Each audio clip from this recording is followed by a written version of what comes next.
कांग्रेस चीन मुद्दे को लेकर मोदी सरकार पर लगातार हमला बोल रही है। खुद राहुल गांधी भी पीएम मोदी पर चीन विवाद को लेकर झूठ बोलने का आरोप लगा चुके हैं।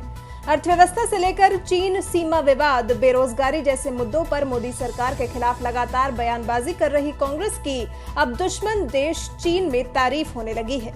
ये तारीफ भी की है भारत के खिलाफ आग उगलने वाले चीनी अखबार ग्लोबल टाइम्स ने। बस इसी बात पर बीजेपी भड़क गई। उसने कांग्रेस पर जबरदस्त हमला बोलते हुए कहा कि कांग्रेस और चीन के बीच क्या गुल खिल रहा है, ये सबको पता है। दरअसल चालाक चीन के सरकारी पिट्ठू ग्लोबल टाइम्स ने कांग्रेस के कंधे पर बंदूक रखकर मोदी सरकार पर जोरदार हमला बोला है। उसने ट्वीट कर कहा, चीन के साथ सीमा पर तनाव को लेकर पीएम मोदी और बीजेपी बहुत दबाव का सामना कर रहे हैं, क्योंकि भारतीय राष्ट्रीय कांग्रेस बीजेपी सरकार को घरेलू मोर्चे पर विफलता और जोखिम भरी विदेश नीति के मुद्दों पर कटु आलोचना कर हिलाने के मौके का इंतजार कर रही है।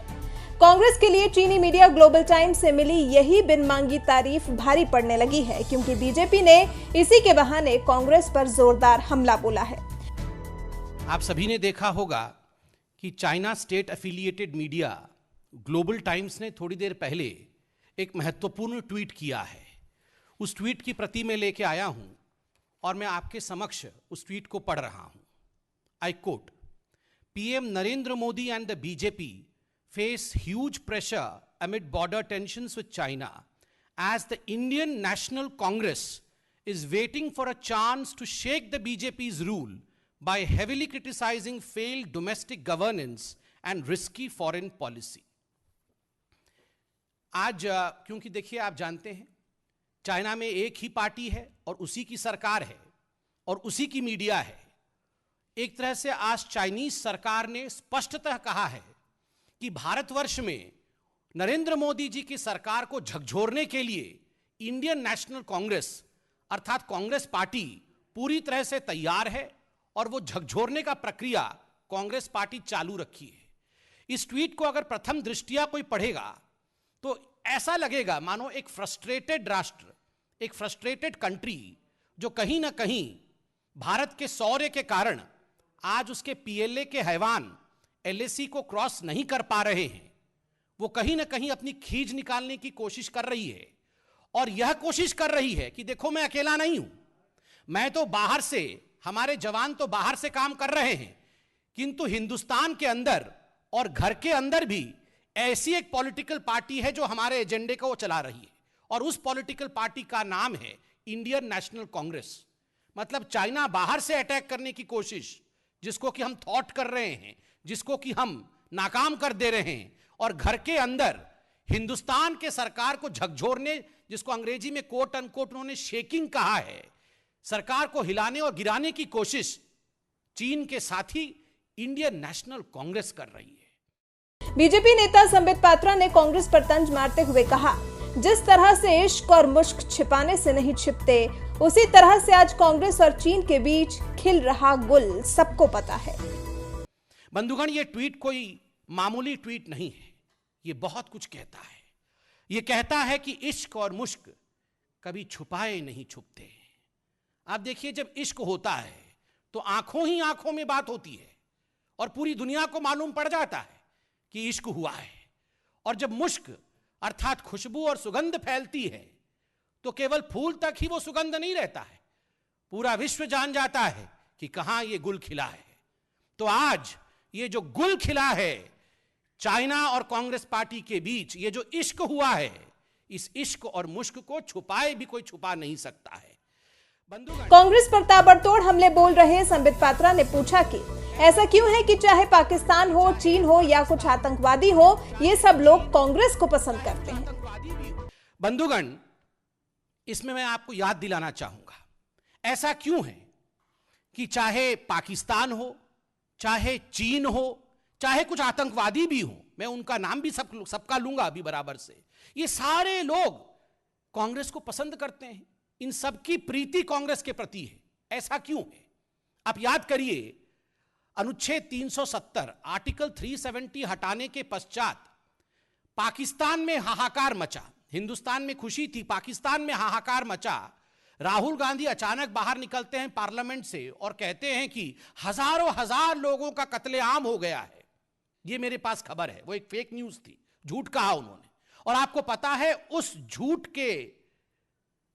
के बुनियाद पर, उस झूठ का सहारा लेकर पाकिस्तान के राष्ट्राध्यक्ष इमरान खान ने यूनाइटेड नेशन, संयुक्त राष्ट्र में एक डोजियर दिया था, जिस डोजियर के पहले पंक्ति पर पहले वाक्य में राहुल का नाम था, राहुल गांधी जी का नाम था, कि राहुल गांधी जी ने ऐसा कहा है कि हिंदुस्तान में लोकतंत्र समाप्त हो गया है, हिंदुस्तान में ह्यूमन राइट वायलेशन हो रहा है। तो mister Imran Khan to quoted mister Rahul Gandhi. Imran Khan भी राहुल गांधी का सहारा लेते हैं, आज चीन भी राहुल गांधी का सहारा ले रहा है। और तो और जो आतंकवादी हाफिज सईद है, उसने एक इंटरव्यू में कहा, आई लव कांग्रेस, कि there are good people in India like Congress. Hafiz Saeed के लिए भी कांग्रेस पार्टी प्रीत का विषय है और गुड पीपल हैं कांग्रेस में। चीनी मीडिया ग्लोबल टाइम्स से कांग्रेस को मिली तारीफ पर तंज मारते हुए संबित पात्रा ने राहुल गांधी को मुबारकबाद दी और कहा, पाकिस्तान में हीरो बनने के बाद राहुल गांधी आज चीन के भी हीरो बन गए हैं, लेकिन भारत में जीरो बने हुए हैं। मैं तो आज इस मंच से मुबारकबाद दूंगा। राहुल जी, आपको बहुत बहुत मुबारकबाद हो। Rahul Gandhi, congratulations to you. पहले तो आप पाकिस्तान के ही हीरो थे, क्योंकि आपने आर्टिकल 370 के खिलाफ कहा, आपने सर्जिकल स्ट्राइक पे सबूत मांगा, एयर स्ट्राइक के विरोध में कहा, तो पाकिस्तान में तो आप हीरो बन ही गए थे। पाकिस्तान में हर घर में बच्चा बच्चा आपको जानता है कि राहुल गांधी हमारे साथ खड़े हैं। मगर आज आप चीन के भी हीरो बन गए हैं। वैसे चीन के साथ तो आप पहले से ही थे, किंतु आज जिस प्रकार चीनी मीडिया आपकी महिमा मंडन कर रही है, आपके परिवार की महिमा मंडन कर रही है, मैं आपको आज बधाई देता हूं। आप चीन में भी हीरो बन गए हैं। You are hero of Pakistan and China, but of course you are a big zero in India. जहां के हीरो होने चाहिए आपको, वहां आप जीरो हैं, और जो हमारे दुश्मन हैं वहां आप हीरो बने हुए हैं। बीजेपी नेता संबित पात्रा ने पूछा, ऐसा क्यों है कि कांग्रेस के कंधे पर बंदूक रखकर चीन फायरिंग करने की कोशिश कर रहा है? यह ऐसा क्यों है कि चाइना आज कांग्रेस के कंधे पर रख के बंदूक चलाने का प्रयास कर रहा है? आज वो चाइना जो कहीं ना कहीं एक डिसएडवांटेजियस पोजीशन में है, हमारे इंडिया के राजनीतिक शक्ति के कारण, हमारे भारतवर्ष के सैन्य शौर्य के कारण कहीं ना कहीं चाइना आज पीछे हटा हुआ है, आज वो झुका हुआ है। वैसे में वो एक कंधा ढूंढ रहा था और इंडियन नेशनल कांग्रेस के कंधे पर रख के वो फायरिंग करने की कोशिश कर रहा है। ऐसा इसलिए है, आपको याद होगा जब ये पूरा प्रकल्प चल रहा था तो राहुल गांधी जी ने किस प्रकार चीन को कवर फायर दिया था। राहुल गांधी ने ट्वीट किया था कि हिंदुस्तान के प्रधानमंत्री, भारत के प्रधानमंत्री डरे हुए हैं। राहुल गांधी ने ट्वीट किया था कि भारत के प्रधानमंत्री, हिंदुस्तान के प्रधानमंत्री छुपे हुए हैं। राहुल गांधी ने ट्वीट किया था कि नरेंद्र मोदी दरअसल सरेंडर मोदी हैं, हिंदुस्तान के प्रधानमंत्री ने सरेंडर कर दिया है। आप खुद बताइए, अगर कोई इस प्रकार के शब्दों का प्रयोग अपने ही देश के, अपने ही मुल्क के प्रधानमंत्री के लिए, अपने ही प्राइम मिनिस्टर के लिए करे, तो उसके कंधे को दुश्मन देश इस्तेमाल करेगा या नहीं, इसका निर्णय आप लीजिए। संबित पात्रा ने कहा, मां बेटे ने 2008 में चीन के साथ एमओयू नहीं किया था, इसके पीछे एक षड्यंत्र था। आज वो षड्यंत्र खुल गया है। मां बेटे ने चीन में अपना ईमान गिरवी रखा था। हमारे अध्यक्ष आदरणीय जगत प्रकाश नड्डा जी ने एक बहुत महत्वपूर्ण ट्वीट करके न केवल आपको सूचना दी थी, अपितु देश से एक सवाल भी पूछा था। कांग्रेस पार्टी से एक सवाल पूछा था कि आखिर 2008 में बीजिंग में मां बेटे अर्थात सोनिया जी और राहुल जी जाके उन्होंने जो एमओयू साइन किया था शी जिनपिंग के साथ, उस एमओयू के कंटेंट क्या थे, क्या था वो एमओयू। और सुप्रीम कोर्ट में भी जजेस ने हैरानी जताया था कि आखिर ये कैसे हो सकता है कि हमने दो देशों के बीच तो एमओयू सुना है, एक परिवार या एक पार्टी और एक देश के बीच एमओयू कैसे हो सकता है। वो एमओयू भी हुआ था और आज उस एमओयू के पीछे का सच सामने दिखा है। मैं आपको बता दूं, आदरणीय जगत प्रकाश नड्डा जी ने स्पष्ट रूप से बताया था कि जो एमओयू है और मीडिया ने छापा था, ये एमओयू मेंशन करता है कि we wanted close relation not with the UPA government but with the Gandhi family. ये एमओयू गांधी फैमिली और शी जिनपिंग और उनकी पार्टी को, उनकी सरकार को, उनके बीच में नजदीकियां बढ़ाने के लिए थी। और आज ये सच्चाई सामने आ रहा है कि गांधी परिवार और शी जिनपिंग के साथ ये जो पूरा का पूरा षड्यंत्र हुआ था, उसी का नतीजा है जो आज हम सामने देख रहे हैं कि ग्लोबल टाइम्स और चीन की सरकार राहुल जी के कंधे पर, सोनिया जी के कंधे पर रख के फायरिंग करने की कोशिश कर रही है। चीन सीमा विवाद को लेकर कांग्रेस और बीजेपी में जबरदस्त जुबानी वार चल रहा है। इधर से संबित पात्रा ने कांग्रेस पर ताबड़तोड़ कई हमले किए, तो उधर से कांग्रेस प्रवक्ता रणदीप सुरजेवाला ने भी बीजेपी पर जोरदार पलटवार किया। उन्होंने तो यहां तक कह दिया कि पीएम मोदी चीन का नाम लेने से भी घबराते हैं। कांग्रेस की ओर से मोर्चा संभालने वाले सुरजेवाला ने बीजेपी पर हमला बोलते हुए कहा कि भाजपाई हमें ज्ञान बांटने आते हैं, लाल आंखें दिखाने का वादा कर वोट जुटाते हैं, लाल आंख दिखाने का वादा कर वोट जुटाते हैं, सत्ता में आज चीन पर आंख मूंद सो जाते हैं। कांग्रेस और बीजेपी की ओर से जारी वार पलटवार के बीच बीजेपी प्रवक्ता संबित पात्रा ने और क्या कुछ कहा, प्रेस कॉन्फ्रेंस में सुनिए। आज यह भी समझ में आ रहा है कि आखिर क्या कारण था कि जब डोकलाम स्टैंड ऑफ चल रहा था, उस समय चीनी टेंट के नीचे पूरा का पूरा गांधी वाड्रा परिवार रंगे हाथ पकड़ा गया था। पहले तो जब मीडिया ने इस विषय में सच्चाई बताई तो गांधी परिवार से उनके प्रवक्ता ने कहा कि नहीं नहीं नहीं, हम तो वहां थे ही नहीं।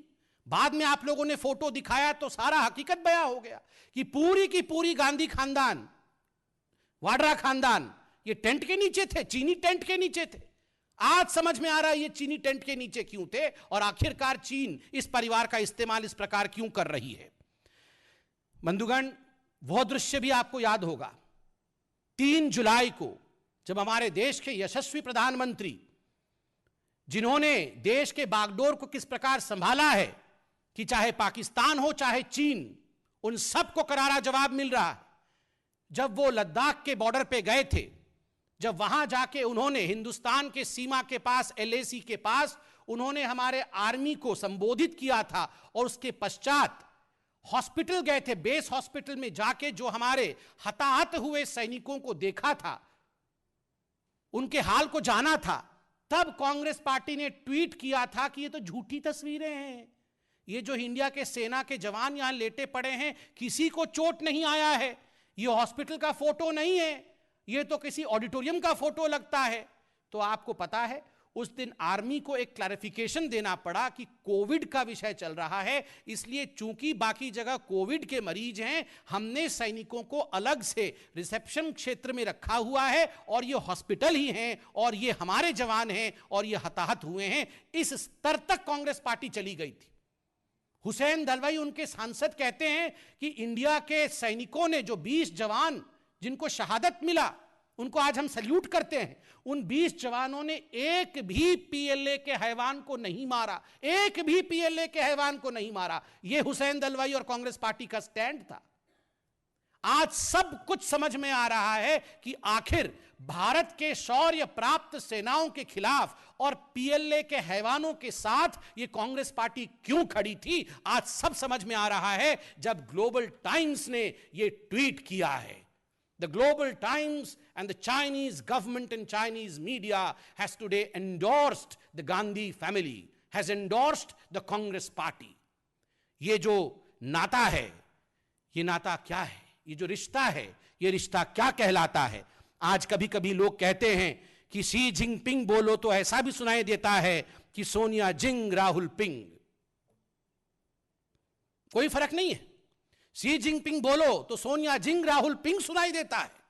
यह सब उस करारनामे के कारण है जो 2008 में हुआ और उसके बाद केवल कागज तक ही नहीं, पैसे, चाइना से मां बेटे ने पैसे भी लिए राजीव गांधी फाउंडेशन में। आपको पता है ये आज पैसा, करार, जो आपस के रिश्ते हैं, ये सर चढ़ के बोल रहे हैं। And this is a classic definition of anti India stand. आप कांग्रेस पार्टी अगर देश के पक्ष में खड़ी होती तो हिम्मत होती किसी देश की जो आपके सहारे से वो ट्वीट करती, हिम्मत होती किसी देश को कि वो आपको कोट करेंगे। आज हमारे खिलाफ जो लोग खड़े हैं वो आपका सहारा ले रहे हैं। आपके नाम पर ट्वीट कर रहे हैं, एक बात स्पष्ट हो गया है कि आप देश के साथ खड़े नहीं हैं। आप उन ताकतों के साथ खड़े हैं जो देश के साथ नहीं, देश के विरोध में हैं। बहुत बहुत धन्यवाद। कोई प्रश्न इस विषय में हो तो पूछ सकते हैं।